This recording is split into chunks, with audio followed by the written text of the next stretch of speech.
Welcome to the Dyslexia is Our Superpower podcast with Gibby Booth Jasper, where we hear from fellow dyslexians looking at the positives dyslexia has to offer and the many ways to succeed as a person with dyslexia. Hello, everybody, and welcome back. I'm Gibby Booth Jasper, and today I am talking with Tomas Black. He is an artist, teacher, and life investigator. Welcome, Tomas. Hello, Gibby. How's it going? It's doing well, thanks. How are you? Oh, excellent. It's a beautiful, beautiful spring day outside, and life is good right now. Awesome. Well, first, tell me, I'm sure that other people are interested in this too. How would you describe, I love the term that you made up, life investigator. How would you describe that? Well, I think a life investigator is someone that is constantly interested in furthering their education in any sort of genre or experience or whatever. They're willing to take chances and risks, even though they might fail at them. And they're always interested in just knowing more and understanding different things than what they currently know, I guess. I love it. Okay, so let's get started. So can you kind of tell me, let's start at the beginning. Your childhood, what did that look like? Was it challenging? When were you diagnosed with dyslexia? So my childhood was very strange as far as average American children's childhoods probably go. I was actually born in Nairobi, Kenya. My parents are scientists, so they were living there doing research and things like that. When I was born, I was actually born with a congenital heart defect. So about a third, maybe a little bit more of my heart's kind of man-made. I actually had the first EKGs and echocardiograms done on me out of anyone in Africa on a portable echo and EKG unit that came from Harvard University, because luckily my mom's doctor had just arrived back to Nairobi, Kenya General Hospital with those instruments from completing her doctorate degree. When I was 3 days old, I was on my first international flight. And then I had some heart surgery a few months later when I was big enough, about 4 months old, to have heart surgery. And then eventually we went back to Kenya, lived there for a few years, and then moved to sort of Ohio. From Nairobi, Kenya, we moved to Columbus, Ohio. So talking about culture shock. That's about as polar opposites as you can pretty much get in the planet. And then the deal is that basically most of both sides of my parents' families, everyone are teachers. All their siblings are teachers for the most part. A lot of them happen to be professors, but a bunch of them happen to be special ed teachers. Primarily my mother's sisters tend to be special ed teachers. So at about 4 years old, I was hanging out with my aunts in my family in upstate New York, where they're from. And I think I wrote my name. And I wrote it completely perfect letter scripting, but completely backwards. So instead of starting with a T, I started with an S, and then I went A-M-O-T. But everything was scripted perfectly like you would normally write it. And one of my aunts sort of looked over and she went, "He's dyslexic. You should get him tested." and then I'm not 100% sure about this. But I'm pretty sure she went home the next day or went to school the next day and grabbed some sort of instrument and assessment test. And then I think she proctored a test to me while I was hanging out, without really knowing what was going on. And then she was like, "Yeah, he's totally dyslexic. You should definitely, when you get back home and start the school year, let everybody know that." So I was a really little kid. When I got diagnosed. But yeah, it's severe dyslexia. So that's sort of where that started. So a weird incidental moment with an aunt that was a special ed teacher that was also sort of licensed or whatever to be able to administer special ed exams, was able to diagnose me during my summer vacation. I love it. And when you were first diagnosed, was it seen as a massive negative? Was it seen as a positive? Was it kind of neutral? What was the angle on that? Well, I think everyone probably knew that I had some sort of learning disability of some kind. Maybe coming from my heart problem, maybe not, who knows. As I know as an adult now, it's an inherited genetic thing. But back then, my parents being scientists and everyone being teachers and stuff like that, the most like urgent thing was to make sure that I was able to get the services and the remedial things that I needed in order to try to begin to tackle what was then thought to only probably be a very, short amount of hindrance time, but now as an adult, I know took a very long time. So I initially I don't think anyone was apprehensive or like annoyed or sad, or there was nothing like that. It was pretty much an immediate, okay, this is the reality. His whole life's about, this is the reality. Now we're going to fix it. So we kind of just went about starting to try to fix it. And that's kind of how that went. So a very supportive family on all angles.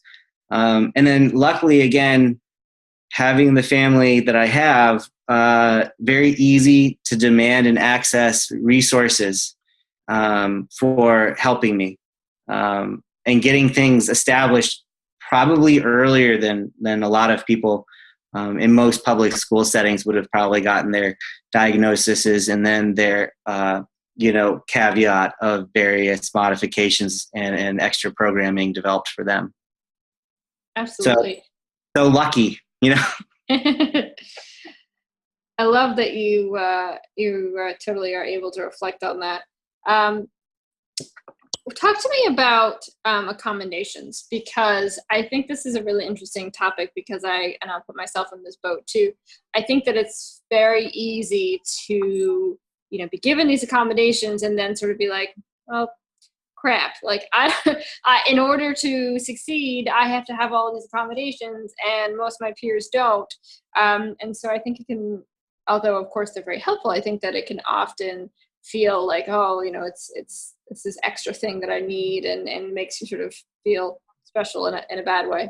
So I'm curious kind of what your intake on that was, and did you kind of feel that way, or were you just you kind of took your accommodations and they helped you and you ran with it? What was your experience? I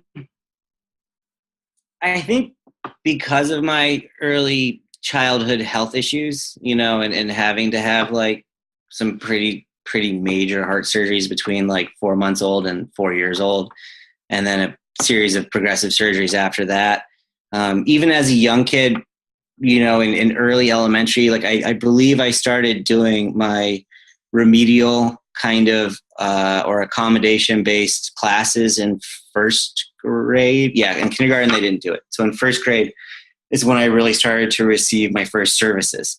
From public school. Prior to that, my family had been trying to help me understand language and understand what letters and letter sounds and letter combinations and things like that, meant in the traditional sense. So an I by itself is you, U is YOU, and so on and so forth. For me, it was a total abstraction. That stuff made no sense for a majority, actually my entire childhood. For my entire childhood till like 18 years of age, like it was an abstraction. The idea of written graphemes to represent words, using sounds, that was very abstract. So for me, like the pullout services initially weren't very intrusive to like my schooling, and they kind of actually in elementary years got to happen in subject matter area classes or during a recess time, or things that weren't invasive to my interest in trying to learn more about just everything I wanted to learn. So that was kind of okay in elementary school, where I wasn't, not allowed to play the saxophone or play the recorder or be in plays or whatever. When it really got annoying for me was when I started middle school in 7th grade. and all of a sudden I was told that I wasn't allowed to do music lessons anymore, or be in the band, or, do all these fun, like, theater-based extracurriculars, because during that time frame I needed to go to, like, specialty remedial reading support, or remedial spelling support, or a remedial study hall. And that kind of really irked me. But in 7th grade, I didn't really understand how to combat the system of the hierarchy of administration. I didn't really learn that till I was probably in about the end of my 10th grade year. I started to get very savvy with, reading law stuff and understanding, like, how the laws work, and understanding what my rights were as far as a person with disabilities, and, being covered under, at that point, very early IDEA or IDEA stuff from, like, 1993. So at the beginning, it wasn't really a problem. I didn't mind. I, was bad at spelling and reading. I just couldn't do it. I guess I wasn't bad. I just couldn't do it. It didn't make sense. I did tons and tons and tons and tons and tons and tons of in-school services. I did tons and tons and tons of out-of-school service stuff. I did summer reading programs when everyone else got to go and have summer vacation Monday through Friday for 5 hours a day. I was trying to learn, my phonetic sounds and how to make the sound of for the letter A. So I spent a lot of time doing that. And luckily, again, I was willing to do it. And my parents, were happy that I was trying to do it. And it would, do nice things for me occasionally here and there, like help me out with, if you want to do this fun thing, we'll take you and do that fun thing. Or if you want to learn, like, this thing, we'll go get you, like, the book or the thing to, like, know how to mess around with it. So they're very supportive by the fact that even though they knew I got incredibly frustrated and mad and, like, crazy angry a lot about how hard it was to, like, struggle through it, they just accepted the fact that he's trying. At least he's trying, and he's trying really hard. It's really sucks for him that, like, it just doesn't make any sense, and he doesn't understand, like, what a series of letters put together make a word and what word that is. But he's able to compensate. He invented his own language, and we can read that. So at least we can convert his things into normal English. So yeah, you invented your own language. I love it. Yeah, my own very phonetic based language. Because I had started really young, like, doing all of this, like, in-service stuff. So, like, by the time I hit, middle school, when you're actually required to, like, start writing papers and things like that, like, I had my own version of English, and it was an incredibly phonetically perfectly developed system on how English phonetically should work based on the rules and principles of the language and how sounds work. But only certain people could read it. So, I could read it. My parents could read it, like my elementary school, and then eventually, like, my middle school, like, special ed remedial teachers could read it. But it took training for them to understand, like, it's literally phonetically, word for word, sound for sound, like, spelled out everything. Like, if you're really good at reading and doing, like, sped-based things, you should be able to read his phonetic spelling because it's perfectly phonetic. Like, it's literally sound for sound put together to create words. So that was kind of fun, but it got really old in high school when you couldn't, write a normal sentence. You had to have someone translate your phonetic stuff. So at that point, I was still doing a lot of out of regular ed services and things like that.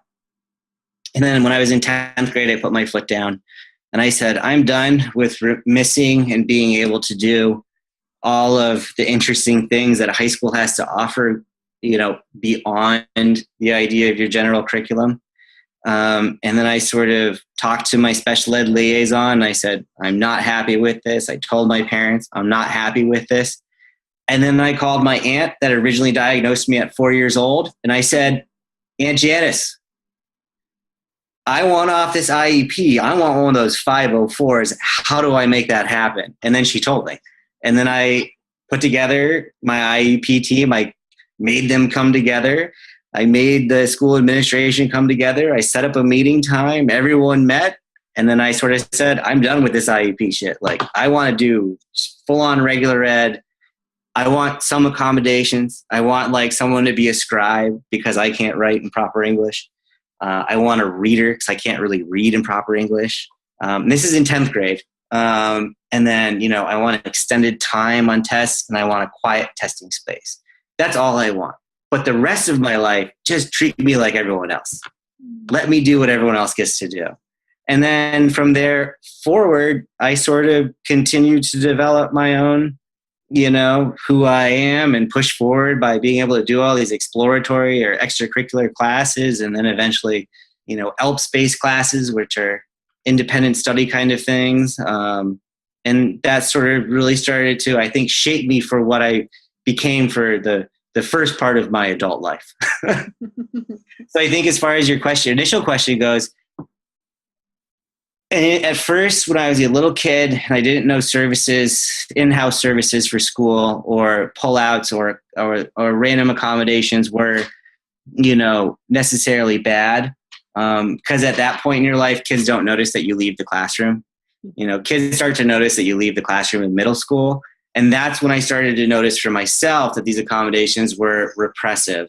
Like, oh, I used to play saxophone. I started playing in 3rd grade. I'm now in 7th grade and you're telling me I can't keep playing this instrument? Okay, that seems weird. Wouldn't that be something that I was good at? You should let me do. Maybe you should pull me out of English class, you know, instead of band class. As I grew older, this animosity sort of started to build into me because I was teased a little bit, but I'm a very competitive, I'm a small guy. I'm only like 5'5", stocky-ish build. But I'm very competitive and I know exactly what I want. So I never really got teased too much because I kind of would stand up to the bully people and sort of shoot them down a little bit. But that's just my personality. But yeah, I definitely started to socially notice it in 7th grade when I was feeling ostracized from having a real education. Like I never got to do a language. I'm currently working in a school and I'm going to French classes and Spanish classes and the teachers are trying to talk to me because they assume that I know a language. And I'm like, hey man, I know no language but English. I can say hello, thank you, goodbye, order ice cream, order a taco, and order beer in like 4 or 5 different languages, but that's the extent of knowing language. So I feel like, yeah, some of my my educational experience was taken away by the in-services and accommodations that were pushed forth by my IEPs initially. And I understand why people wanted me to do those things, but I didn't think they necessarily had anything to do with bettering or making me understand how to read or spell or anything like that better. I felt like, if anything, maybe they were taking away from my ability to do those things. Yeah. I love how you created your own language. That's wonderful. You hear these stories of dyslexics doing things like that, creating their own letter or I love it. I think that's so creative. It just shows how the dyslexic mind works in such a wonderful way. And unfortunately, in your case, it was not exactly well received. But so can I tell you this really amazing, really recent story about that? Please do. So in November to January, I had a graduate study class that was all about phonemic awareness. And during the class, wonderful, wonderful professor, Valerie Fritz, she's great, local educator in, I think, Holyoke area. She's a reading specialist, kind of coach, teacher person. She had this really amazing activity one night. So I'm in a class with 23 other adults doing a master's degree program in special ed, ranging from pre-K all the way through 12th grade. And her activity for the night that she presented to the class was, she said, you know, how well do you guys think you understand what dyslexia is and what it means, like, you know, for a person that has dyslexia? And they all sort of said the things that they had to say about dyslexia. And I always at the beginning of this program, introduced myself as I'm severe dyslexic, and I've come a long way, but yeah, I still can't do certain things, reading and writing wise. Like you can. I can read it silently, but I couldn't read it out loud to you. Or I am spelling what I think is the right word, but it's the wrong word to you. But I can read it. You can't, sorry. So she happened to introduce this activity for the evening. And the activity for the evening was, I'm going to show you a paragraph of writing. And I'm going to ask you to read this paragraph, two paragraphs worth of writing in the course of 1 minute, 60 seconds. She figured that everyone in a graduate level class should be able to read, 2 paragraphs, about 5 or 6 sentences each paragraph, in a minute, which is totally reasonable. And she says, okay, so here we go. And she turns the lights off in the room and the overhead projector's on. And she clicks a slide and it says, the next slide you see, you'll have 60 seconds to read the 2 paragraphs. And then I need to know what the paragraphs were about. And we'll talk about it. And then she asked everyone if everyone's ready. And everyone said, yes, we're all ready to go. We're happy to read the 2 paragraphs and tell you what it's all about. And she clicked the slide. And it was 2 perfectly phonetically spelled, word for word, paragraph for paragraph, Tomas Black phonetic language. Perfectly, like a perfect, really extreme dyslexic like myself had sat down, had written this paragraph based on something they were reading in normal English and went, that's what this paragraph in normal English says, but in dyslexic phonetic ways. And I sat there and I finished reading the 2 paragraphs in 25 seconds. He asked us to raise our hands when we finished reading. So after 25 seconds, I raised my hand and I start to actually listen to everyone around me. Because when I read in groups, I just can close off my ears and just focus on what I'm doing. And at that point, when I raise my hand and I look around to see who else is done, I'm like, oh, no one else is done reading yet. Wow. I've never read anything faster than anyone else. That's cool. And then I start to listen to their conversations, and everyone else are still on the first 2 sentences, trying to manipulate and break the word structure, the sound structure, and combine it to make the words. And they're only on sentence 2 of the first paragraph. And the teacher turns the lights on and she looks at everyone and she goes, so what are the 2 paragraphs about, everyone? And everyone looks at her and they go, I don't know, maybe this. And she's like, how far did you get? And everyone's like, we made it to sentence 2. And then she looks at me and she goes, Tom, I know you're a dyslexic. And I saw that you raised your hand fairly quickly. Could you tell us what the 2 paragraphs are about? And I sat there and I was like, yes, paragraph 1 is about da da da da da. And I was like, paragraph 2 is about da da da da da. And then she went, okay, everyone, I'm going to turn the lights off again, and we're going to look at another slide. She turns the lights off again, and then she clicks, and the next slide that pops up is the same 2 paragraphs written in regular English. Within 30 seconds, everyone has read the 2 paragraphs that are written in normal English, and within 30 seconds, everyone is looking at me like, how did you do that? And I had to look back and go, well, I speak a different language than you speak for English. I speak a phonetic language. You just speak a vernacular language. Absolutely. So that was a fun thing that happened recently based on, like I said, Tom language. Oh, thank you for sharing that. It was wonderful. So I think this is a good tie-in. Can you sort of tell us how did you get into the graduate program, as far as where was the interest because of your aunts being special education teachers, or how did that happen? So I sort of started my current graduate program, and I'm doing a 5th through 12th grade master's degree in special education, with a primary focus in sort of moderate disabilities. It started when I closed my last business down about 2.5 years, 3 years ago at this point. I sort of floated for about 4 months because up to that point, I had been working in ceramics, what I would describe as full-time, which is 5+ hours every day since I was 11 years old. And I have a Bachelor of Fine Arts in Ceramics from Alfred University. sort of a prestige kind of very high level ceramic school. So I had a ceramic pottery that I ran for about 7.5 years that I started here in Western Massachusetts. And it was called the New Green Gates Pottery. And then I moved it to Ithaca, New York, and I called it the New Green Gates Pottery Presents the Potter's Room, just in case the original name wasn't long enough. And I ran that business for 3.5 years in the downtown walking commons of Ithaca. And the time I was there was, let's just say, not a very good time for a new business to come into the commons for 3.5 years. Well, we're doing an extended renovation project that went very long overdue. And I ended up sort of having to close my last pottery down. So when I closed the pottery down, I had just enough money left to live for about 4 months on $1,000, renovating a family's cottage for the summer, sort of from May till end of August.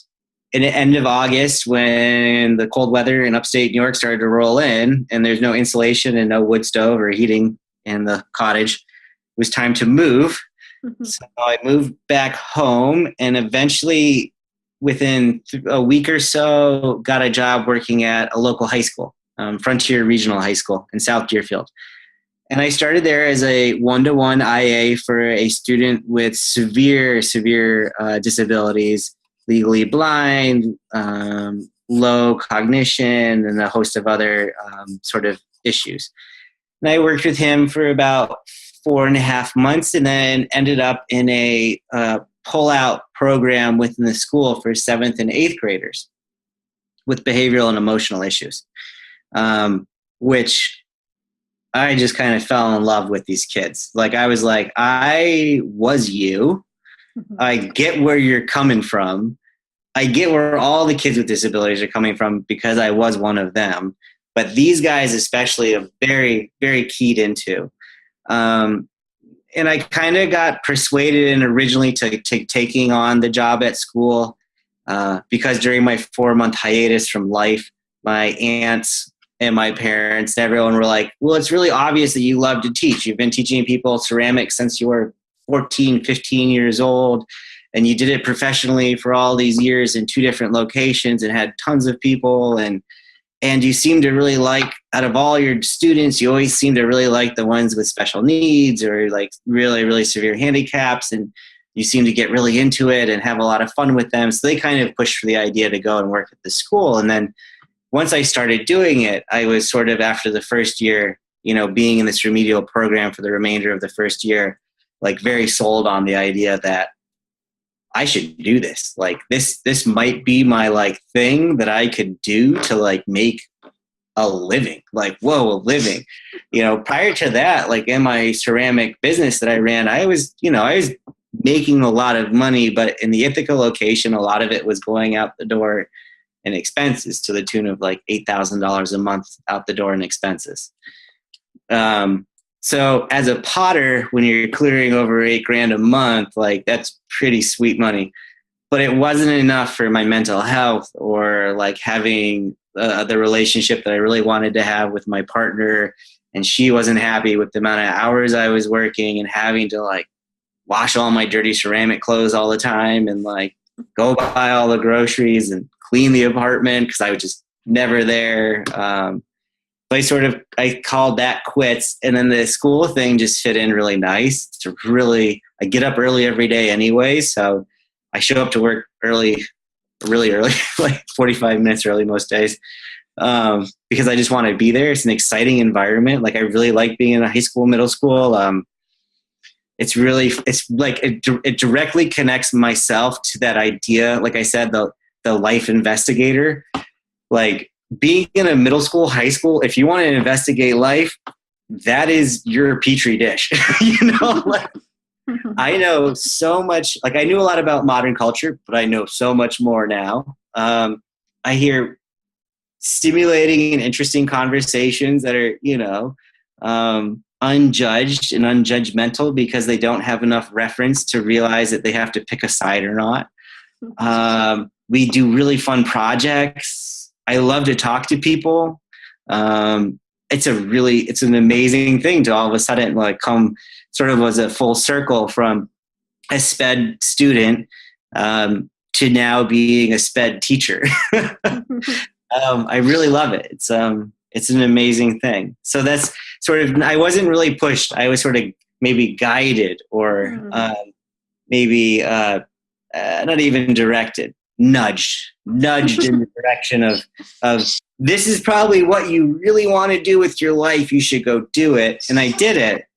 And then in my opinion, the most beautiful thing about being an educator is that you realistically work 180 days of the year, which is actually less than half a year. You, yes, have to get up really early Monday through Friday, but you're out really early Monday through Friday and you have a whole afternoon plus every weekend, plus every holiday. You pay for your benefits, but they're good. They're good. It's a stable, very reliable thing. I'm very ecstatic to be a high school level, middle school level teacher. And then I get to come home now.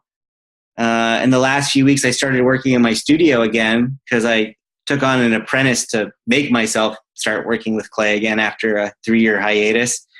Now I come home and the days I don't have to do grad school work, I text my apprentice and I say, meet me at the studio at this time and we're going to make stuff and I get to have fun.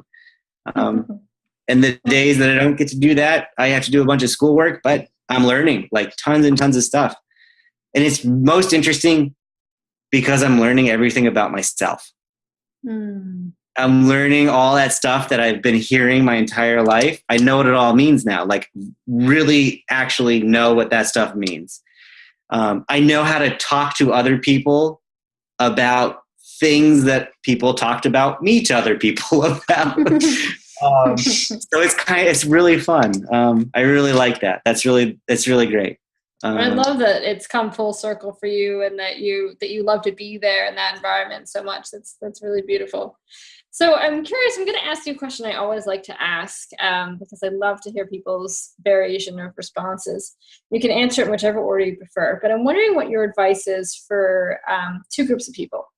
The first group is the dyslexic, young adult, teenager who's struggling with their dyslexia or just sort of trying to find their place in the world, as well as the other group being the parent. Maybe they're LD themselves, maybe they're not, but they're watching their kids struggle. What would your advice be for those 2 groups?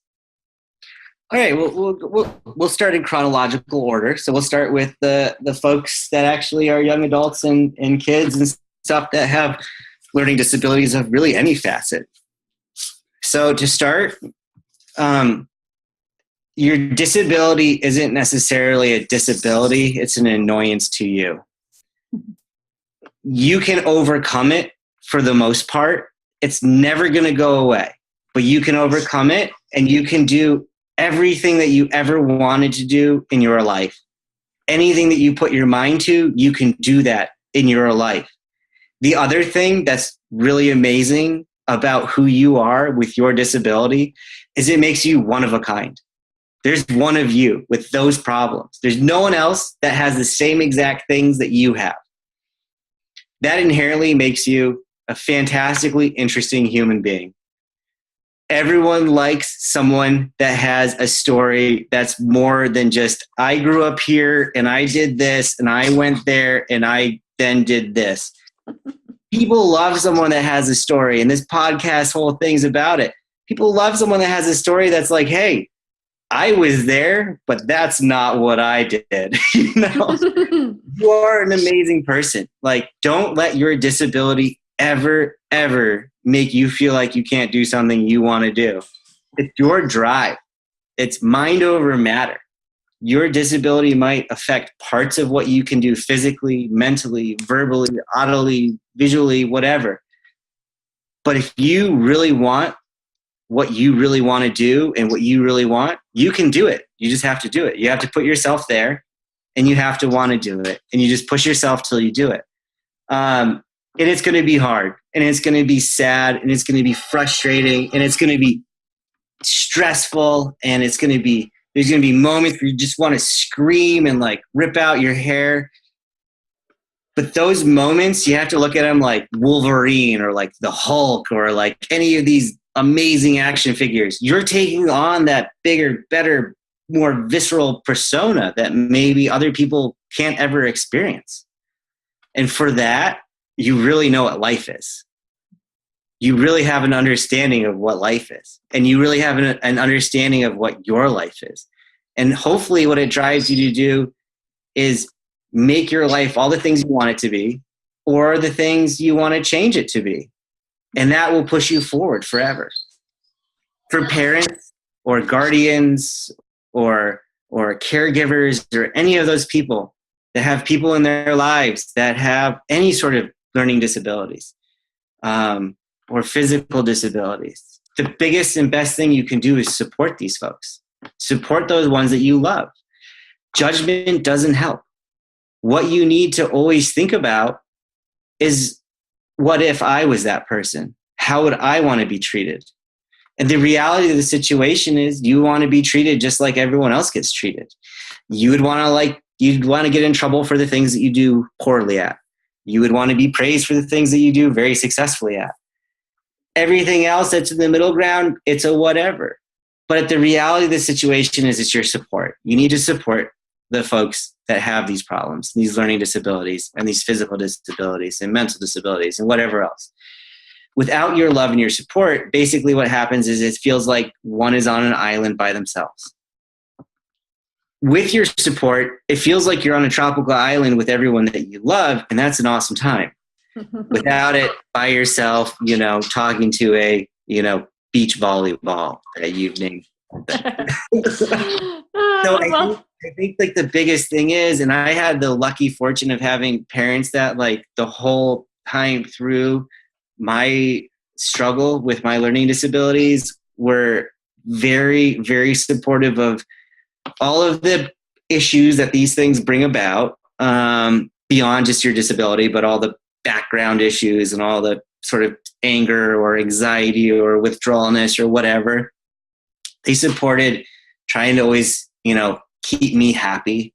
And to keep me happy, it involved making me do things that they thought would help me, but then also giving me things that they thought I would respect and appreciate and be like, hey, I will do that really horrible thing again, that whole summer worth of 5 hours a day for 5 days of the week for my whole summer reading camp, if I can do another pottery class at the end of it. Like, yeah, that seems like a trade-off. I'm down with that. Or maybe you're really into fishing, or maybe you're really into cars, or maybe you're really into sailing, or maybe you really like computers, or you really like comics or whatever. But like, I think one of the best things for parents to keep in mind is that it's just like your relationship to working hard at your job.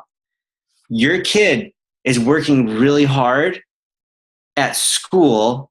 They're working really hard to understand life, and they're working even harder to overcome their differences between school life and what's expected of them.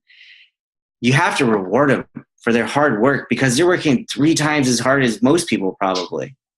And I think that that's really important. The support and the reward. Definitely, those are the 2 things that any parent should think about starting with. And then I think most parents that have kids with disabilities, when their kids come to them with ideas or thoughts or ambitions or dreams or hopes, they should look at those things that their kids are coming to them with, and they should be willing to puzzle that out with them. They should be willing to talk about that with them. They should be willing to support that with them. Either, if you can't actually physically, monetarily, whatever, support it, at least verbalize it, at least talk to them, at least let them know that their ideas are valid and like the work they're putting in is, hopefully going to get them to that dream point one day, and that they're able to actually get there. And then they're able to take that dream point and just like blow it apart, like just explode it. And then like it's bigger and better and more amazing than they've ever experienced. I've had the great fortune of now coming up through the ranks of special ed myself. I didn't really learn how to read or write till I was 18. I had actually graduated from high school, and I spent years going to bed every night trying to read the first page of this one book every night of that first chapter. And I'd wake up every morning and I'd try to read that page every morning. And for 6 years, I couldn't do it. And one night I went to bed and I couldn't read it. And when I woke up the next morning, I could read it. And that's dyslexia. It's a synapses thing. It's in your brain. It's a muscle. You got to work it. You got to work it. And you have to be pushed to work it, because you'll, as a kid, be defeatist and not want to do it. But if you have supporting parents and they push you and they give you a little reward to keep pushing, that muscle is going to work itself out and you're going to eventually get it to the point where you're functional to whatever degree you need to be functional. And now being a teacher of special ed students, it's an amazing experience to realize, as just a person that has disabilities, there are a lot of other folks out there that have disabilities. Wow, this is so great. I always kind of knew it, but I see it all the time now as a special ed teacher. And then the really fun thing for me is to kind of give them, motivational speeches and talks. I love being at the whiteboard. And before I start writing an answer down on the whiteboard for my students to copy, I tell them, if you guys find a spelling error, tell me, because I want to know how to spell that word. And they'll do it and they'll call it out and we learn together. And that's the most amazing thing. And it's really great to be on that level where I can feel like they're teaching me and I'm teaching them. And it's a really nice give and take. But definitely for kids, shoot for the stars. Your dreams are attainable. You can do it. You're going to have to work hard. Bottom line, you're going to have to work hard, and probably harder than anyone else. But you're going to succeed, and you're going to succeed really big when you push that work and you push that envelope. Parents, you have to support them. Like, you got to support them in every way, every single way. And it's frustrating. I totally know it because I saw my parents get real frustrated a lot with me. But you have to keep pushing them. You can't let them slack. You got to keep wanting them to want what they want. And you got to do whatever to keep pushing that thing forward so that they can overcome. That's sort of my opinion, or my idea. Mind over matter. We all know this. But definitely mind over matter with a lot of family support. Don't be judgy. I love it. Well, Tom, thank you very much. I really appreciate you taking the time to talk with me today. Gibby, it was awesome. Thank you so much. And I love your project. I hope it just, explodes. Thank you so much. Take care. You too.